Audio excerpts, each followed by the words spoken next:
Cominciamo dalle cipolle, a metà e via la buccia. Ho lasciato la radice intatta così adesso che le andiamo ad affettare la cipolla non si sfalderà. Le facciamo fini. Questo è lo spessore giusto. Olio in pentola dentro le cipolle, pizzico di sale che ci aiuta a tirare fuori l'acqua di vegetazione delle cipolle così non bruceranno.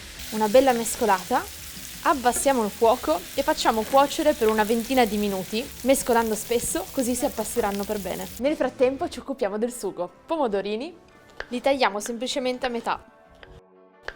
Io sto usando i pomodorini piccadilli ma anche i datterini vanno benissimo.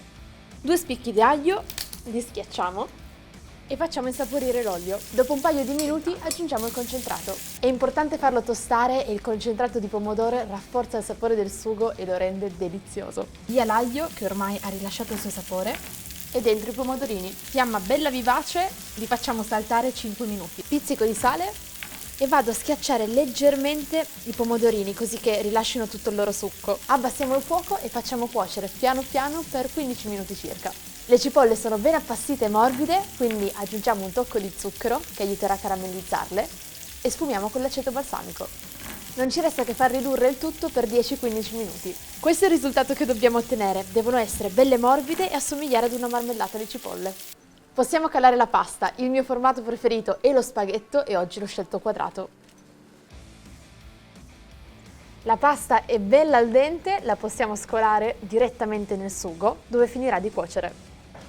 Mi aiuto con un po' di acqua di cottura della pasta e la facciamo risottare.